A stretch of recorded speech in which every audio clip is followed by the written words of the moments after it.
आज की जो कहानी हम आपको सुनाने जा रहे हैं, ये कहानी बहुत ही ज्ञानवर्धक कहानी है। जो लोग इस कहानी को पूरे मन से और दिल से सुनते हैं, उसके घर में कभी भी कोई क्लेश उत्पन्न नहीं होगा। उसके घर में हमेशा सुख और शांति बनी रहेगी। उसके घर में माता लक्ष्मी का सदा वास रहेगा। दोस्तों, यदि आप अपने जीवन में कुछ नया सीखना चाहते हैं तो चैनल को सब्सक्राइब अवश्य कर ले। आपने सुना होगा कि जिस घर में रोज झगड़े होते हैं, रोज क्लेश होते हैं, उस घर में कभी बरकत नहीं होती, उस घर में माता लक्ष्मी का कभी वास नहीं होता। और जिसके घर में माता लक्ष्मी का वास होता है, उस घर में सुख समृद्धि में वृद्धि होती है। इसलिए माता लक्ष्मी का निवास भी सदा बना रहता है। दोस्तों, इस कहानी को सुनने के बाद हमें यह पता चल जाएगा कि हमें घर में लड़ाई झगड़े क्यों नहीं करना चाहिए, और जिसके घर में लड़ाई झगड़े होते हैं वो लड़ाई झगड़े को कैसे रोक सकता है, क्योंकि घर में सुख शांति का होना अति आवश्यक है। जहां सुख शांति होती है वहां माता लक्ष्मी निवास करती है। जहां हमेशा लड़ाई झगड़े व क्लेश होता है वहां माता लक्ष्मी का निवास कभी नहीं होता। ऐसे घरों में दुख एवं दरिद्रता का निवास होता है। अतः दोस्तों, हो सके तो इस कहानी को पूरा अवश्य सुने। ये कहानी आपके जीवन को पूरी तरह बदल कर रखने वाली है।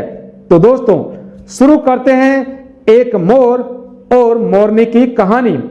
इससे पहले कि आप कहानी की भावनाओं में खो जाए, सब्सक्राइब अवश्य कर ले और वीडियो को लाइक करना नहीं भूले।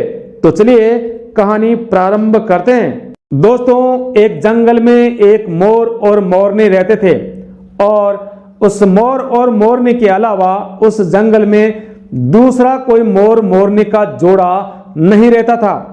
वो मोर और मोरनी दोनों अकेले रहते थे। तो एक दिन मोरनी अपने पति यानी मोर से कहने लगी, हे प्रियतम, अब हमें यहां से चलना चाहिए और वहां चलना चाहिए जहां पर बहुत सारे मोर मोरनी होंगे, जहां पर हम उनके साथ मिलजुल कर रहेंगे और हम बहुत खुश रहेंगे। मोर कहने लगा, हे प्रिय, हम यदि वहां पर जाएंगे तो बहुत सारे मोर मोरनी तो होंगे, लेकिन हमेशा लड़ाई झगड़े होंगे। इसलिए हम यहां पर अपनी सुकून से जिंदगी जी रहे हैं, हमें किसी प्रकार का कोई दुख नहीं है, हम प्यार से अपना जीवन भली भांति जी रहे हैं, तो हम यहीं पर अच्छे हैं और यही ठीक है। लेकिन दोस्तों, कहा जाता है कि बालहट, त्रिहट, जोगहट और राजहट, ये 4 प्रकार के हट होते हैं जिनके बीच में कभी भी नहीं फंसना चाहिए। इनसे हमेशा बच कर रहना चाहिए। तो दोस्तों, मोरनी हट करने लगी और मोरनी की हट के आगे मोर को झुकना पड़ा। और मोर बोला, ठीक है प्रिय, अगर तुम्हारी यही इच्छा है तो हम कहीं और चलते हैं।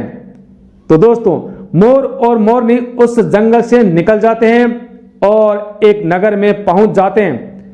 उस नगर में एक राजा राज करता था, और वह राजा सभी पशु पक्षियों एवं कीट पतंगों की भाषा को भली भांति जानता था, क्योंकि राजा कोक शास्त्र की विद्या में पारंगत था। और जो व्यक्ति कोक शास्त्र का ज्ञान रखता है वह सभी प्रकार के पशु पक्षियों की भाषा को भली भांति समझ सकता है। तो दोस्तों, एक दिन राजा अपने दरबार में बैठा हुआ था, अपने कक्ष में बैठा हुआ था, और राजा को जोर से भूख लगी। और राजा ने अपनी रानी को आवाज लगाई कि हे रानी, मुझे बहुत जोरों से भूख लगी है, अतः मेरे लिए भोजन का प्रबंध किया जाए। दोस्तों, रानी राजा के लिए भोजन लाने रसोई घर में चली जाती है, और कुछ ही समय बाद रानी एक हाथ में थाली और एक हाथ में जल का लोटा लेकर राजा के पास आती है। रानी जैसे ही राजा के पास आती है तो थाली से एक चावल का टुकड़ा नीचे गिर जाता है, और वहां पर एक चींटी घूमती है। तो वह चींटी उस चावल के टुकड़े को लेकर वहां से रवाना हो गई। तो सामने उसका पति चींटा मिल गया, और चीटा कहने लगा, हे प्रिय, तुम जाओ और राजा की थाली से एक चावल का टुकड़ा और ले आओ। तो चींटी कहने लगी, नहीं प्रियतम, मैं नहीं जाऊंगी, क्योंकि इस बार मैं दोबारा गई तो राजा मुझे मार देगा और मुझे जीवित नहीं छोड़ेगा। तो चीटा कहने लगा, नहीं, ऐसा कुछ नहीं होगा, तुम जाओ और एक चावल का टुकड़ा और ले आओ, ताकि हम दोनों आसानी से पेट भर के भोजन कर सकें। दोस्तों, राजा ये दृश्य देख रहा था, तो चींटी दूसरा चावल का टुकड़ा लेने के लिए जाने लगी, लेकिन आधे रास्ते से वापस लौट आई और चींटे से कहने लगी, नहीं, मुझे नहीं जाना है, क्योंकि मैं जाऊंगी तो मुझे राजा जरूर मार देगा। तो दोस्तों, चींटे को पता चल गया कि राजा उनकी बातों को सुन रहा है और भली भांति समझता भी है। तो चींटा कहने लगा, हे प्रिय, राजा हमारी बातों को सुन रहा है, और इतना ही नहीं, शायद वो हमारी बातों को समझता भी है, वो हमारी बातें जानता भी है कि हम क्या बात कर रहे हैं।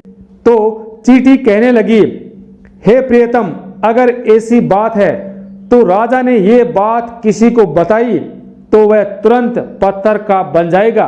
दोस्तों, चींटी और चींटे की बातों को राजा भली भांति समझ रहा था, और राजा उनकी बातों को सुनकर जोर जोर से हंसने लगा, जोर जोर ठहाके के मार कर हंसने लगा। तो राजा की आवाज सीधी रसोई घर में चली जाती है। तो रसोई घर में रानी थी।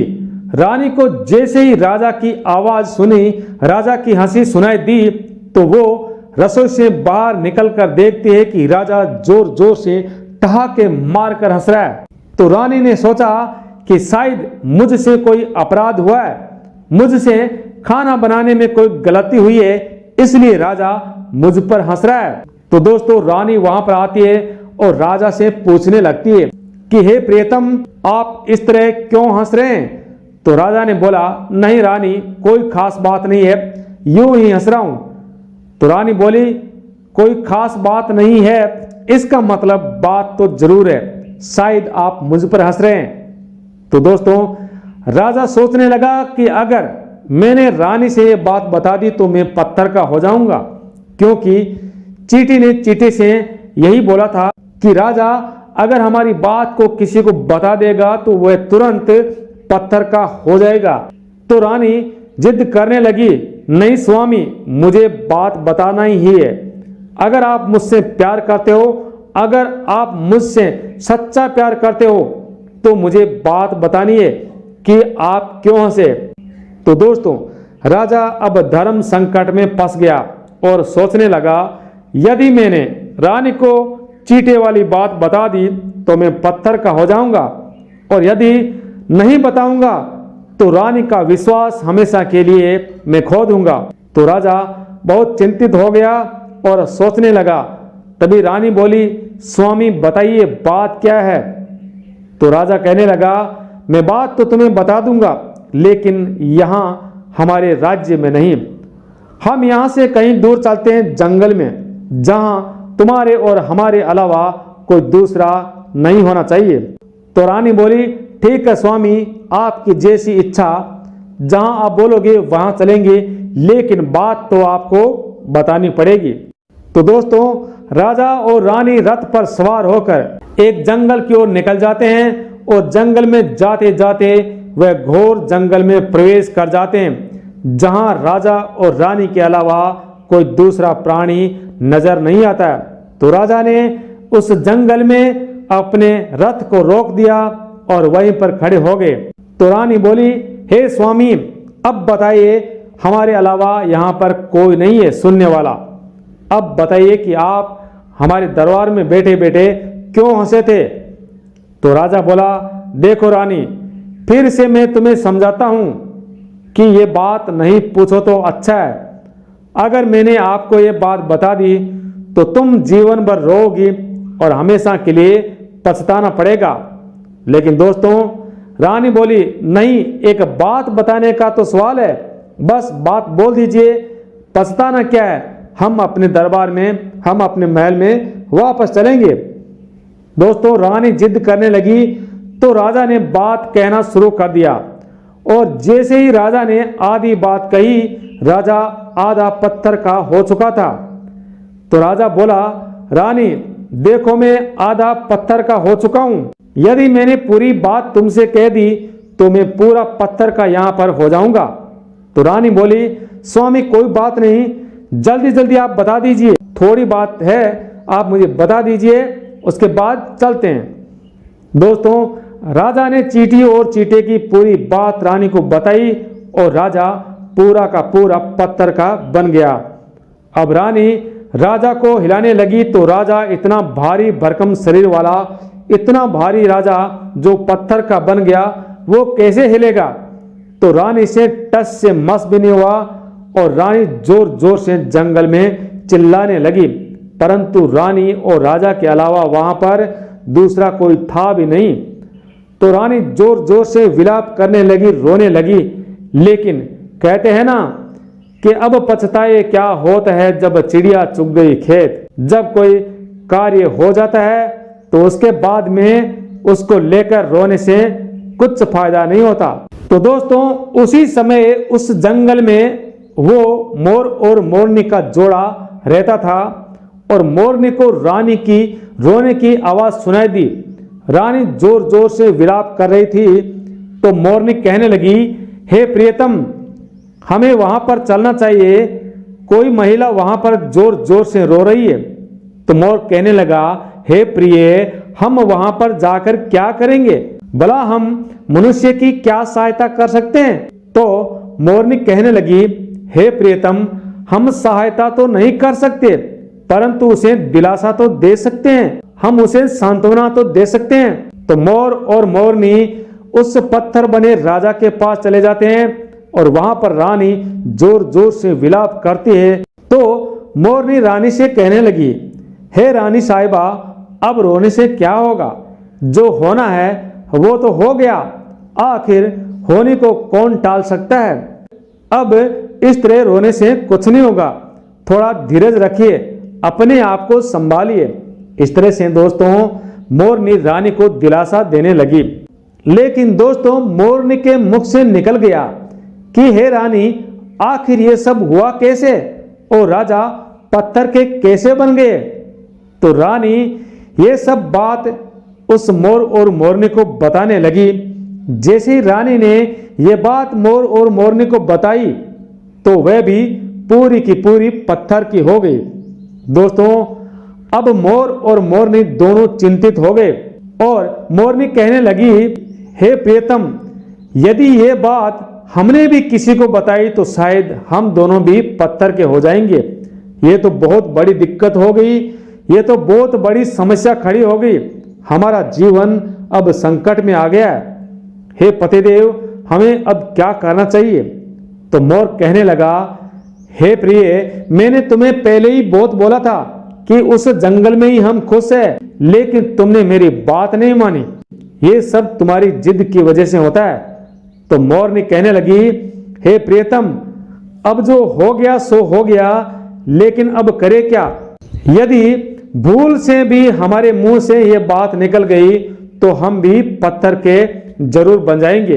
दोस्तों, मोर सोचने लगा और मोर के दिमाग में एक विचार आया और मोर मोरनी से कहने लगा कि हे प्रिय, ये सारा झंझट इन चींटियों के कारण है, और यदि इस संसार से सभी चींटियां खत्म हो जाए, सभी चींटियां मर जाए, तो हम इस श्राप से मुक्त हो सकते हैं, क्योंकि ये सारा झमेला ही चींटियों के कारण है। तो मोरनी कहने लगी, वो कैसे, मैं समझी नहीं। तो मोर बोला, मैं इस संसार से सभी चींटियों का नाश कर दूंगा, सभी चींटियों को मार दूंगा, एक भी चींटी को जीवित नहीं रखूंगा। अगर एक भी चींटी जीवित नहीं रहेगी तो हम इस श्राप से मुक्त हो सकते हैं। तो मोरनी बोली, आपका विचार सही है, हमें ऐसा ही करना चाहिए, नहीं तो हमारा जीवन संकट में ही रहेगा, हम कभी भी सुख से जी नहीं पाएंगे। तो दोस्तों, मोर ने सभी चींटियों को मार मार कर खाना शुरू कर दिया और पूरे संसार में तहलका मच गया। चींटियां मोर के डर से इधर उधर भागने लगी, छुपने लगी और अपने बिलों में रहने लगी। लेकिन अपने बिल में कब तक रहेगी? आखिर उन्हें भी भूख प्यास लगती है। तो दोस्तों, बहुत सारी चींटियां यूं ही भूख प्यास की वजह से तड़प तड़प कर मर गई। दोस्तों, एक बिल में एक चींटी और चींटा रहता था। चींटी बोली, स्वामी मुझे बहुत जोरों से भूख लगी है, प्यास लगी है, हमें बाहर चलना चाहिए। तो चींटा कहने लगा, नहीं प्रिय, यदि हम बाहर गए तो मोर हमें मारकर खा जाएगा। तो चींटी कहने लगी, हे प्रियतम, हमें एक काम करना चाहिए, भगवान श्री हरि विष्णु का ध्यान करना चाहिए, अब तो हमें वही बचा सकते हैं। तो दोस्तों, चींटी और चींटा भूखे प्यासे भगवान विष्णु श्री हरि का ध्यान करने लगते हैं, उनका भजन करने लगते हैं और दुखी मन से करुणा भरी पुकार से मीठे मीठे भजन गाते हैं। तो चींटी और चींटा की भक्ति से प्रसन्न होकर वहां पर भगवान श्री हरि विष्णु प्रकट होते हैं और उन्हें दर्शन देते हैं और कहते हैं कि हे चींटी और चींटा, आपको क्या दिक्कत है, आपको क्या समस्या है, किस कारण आप इस प्रकार भूखे प्यासे बिना भोजन के बिना जलपान के हमारी भक्ति कर रहे हैं। तो दोस्तों, चींटी कहने लगी, हे प्रभु, हम बहुत बड़े संकट में हैं, हमारी भूख प्यास से जान निकलती जा रही है, यदि हम बाहर जाएंगे तो मोर हमें मार कर खा जाएगा। तो हे प्रभु, पहले आप एक काम कीजिए कि हमारे पेट में गांठ लगा दीजिए ताकि हमें भोजन करने की जरूरत ही ना पड़े। तो दोस्तों, भगवान विष्णु ने कहा तथास्तु और सभी चींटियों के पेट में गांठें लग गई। उसके बाद में चींटा बोला, हे प्रभु, हमें मोर के प्रकोप से बचाइए, हम मान लीजिए कि खाना तो नहीं खाएंगे लेकिन हमें बाहर तो जाना ही पड़ेगा, हम अपने बिल में आखिर कब तक छुपे रहेंगे। तो भगवान विष्णु ने कहा, ठीक है, हम मोर को समझाते हैं, उसे गलतफहमी हुई है कि आपके कारण उसका जीवन संकट में है। तो भगवान विष्णु और चींटा और चींटी मोर और मोरनी के पास जाते हैं और भगवान विष्णु को प्रणाम करते हुए मोर और मोरनी कहते हैं, हे प्रभु, हम धन्य हो गए, आपने हमें दर्शन जो दिए। तो भगवान विष्णु श्री हरि मोर और मोरनी से कहने लगे कि आप सभी चींटियों को क्यों खाते हैं? मोर कहने लगा, हे प्रभु, हमें हमारा जीवन इनकी वजह से संकट में पड़ा दिखाई दे रहा है, क्योंकि यदि मैं इन सभी चींटियों को संसार से खत्म नहीं करूंगा तो इनके श्राप से कभी हम मुक्त नहीं होंगे। तो भगवान विष्णु श्री हरि मुस्कुराए और बोले, हे मोर, तुम्हें इस बात से डरने की कोई जरूरत नहीं है, चींटियों का श्राप तुम्हारे लिए नहीं है। तो मोर कहने लगा, तो राजा आखिर पत्थर का कैसे हो गया? क्योंकि चींटी ने चींटे से कहा कि जो भी ये बात किसी को बताएगा वो पत्थर का हो जाएगा, तो राजा पत्थर का हो गया। तो भगवान विष्णु कहने लगे, हे मोर, ऐसी बात नहीं है, इसके पीछे का कारण मैं तुम्हें समझाता हूं। दोस्तों, भगवान विष्णु राजा की बात को बताते हैं और कहते हैं मोर से कि राजा सभी प्रकार के पशु पक्षियों की भाषा भी जानता था और समझता था। इतना भी नहीं, वो राजा सभी प्रकार के पशु पक्षियों की भाषा जानने के अलावा उनका रूप भी धारण कर सकता था, यानी वो अपना रूप भी परिवर्तन कर सकता था। इसलिए वो राजा इतना निर्दयी और पापी था कि किसी भी जानवर, किसी भी पशु पक्षी का रूप धारण करके उनके साथ संभोग करता था और उनके बच्चे होने के बाद में वो फिर से राजा के रूप में आ जाता था, इसलिए उसका पत्थर का होना जरूरी था। तो दोस्तों, मोरनी कहने लगी, हे प्रभु, मान लीजिए राजा इसकी वजह से पत्थर का हुआ, परंतु रानी क्यों हुई? रानी भी तो इस बात को बोलते हुए वो भी पत्थर की बन गई, तो वो पत्थर की क्यों बनी, ये समझाइए। तो भगवान विष्णु मोरनी से कहने लगे, हे मोरनी, रानी की एक गलती थी कि वो राजा के हर अपराध में भागीदार थी। यदि वो चाहती थी तो राजा को मना कर सकती थी और ये सब पाप करने से उन्हें रोक सकती थी, लेकिन रानी ने ऐसा नहीं किया, इसलिए रानी को भी पत्थर का बनना पड़ा। दोस्तों, भगवान श्री विष्णु मोर मोरनी से कहने लगे, हे मोर मोरनी, तुम्हें अब डरने की कोई जरूरत नहीं है। तुम्हें इस श्राप से कुछ भी नहीं होने वाला और तुम ये चींटियों को मारकर खाना बंद कर दो। तो मोर मोरनी बहुत खुश हुए और भगवान विष्णु वहां से चले जाते हैं। दोस्तों, मोर खुशी से नाचने लगा और नाचते नाचते जब उसने अपने पैरों की तरफ देखा तो उनके पैर फटे हुए नजर आए और पैर बहुत बुरे लग रहे थे। तो मोर अपने पैरों को देखकर जोर जोर से रोने लगा और बहुत ही दुखी मन से भगवान विष्णु को याद करने लगा। दोस्तों, फिर से भगवान विष्णु मोर मोरनी के पास आते हैं और बोलते हैं, हे मोर मोरनी, अब तुम्हारी क्या समस्या है? आपको क्या दिक्कत हुई है जो इस प्रकार आप जोर जोर से चिल्लाकर जोर जोर से विलाप करते हुए मुझे याद कर रहे हैं? बोलो, क्या दिक्कत है?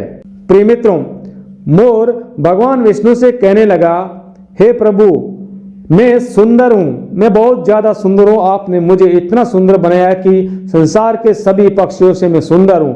मेरे में कई प्रकार के रंग आपने भरे हैं और मैं बहुत ही खुश हूं, परंतु मेरे पैर इस तरह से फटे फटे क्यों हो गए जो बहुत ही ज्यादा खराब लग रहे हैं। तो दोस्तों, भगवान विष्णु मोर से कहने लगे, हे मोर, तुमने चींटियों का भक्षण किया है और जो भी चींटियों को खाता है उसका शरीर पूरी तरह से फट जाता है। शुक्र करो कि तुम्हारे पैर ही फटे। तुम्हें पता है कि सांप केंचुली में क्यों आता है? सांप भी चींटियों को खाता है, इसलिए वो केंचुली धारण करता है और पूरे शरीर पर केंचुली यानी उसका चमड़ी फटकर इस तरह से केंचुली का रूप धारण कर लेता है।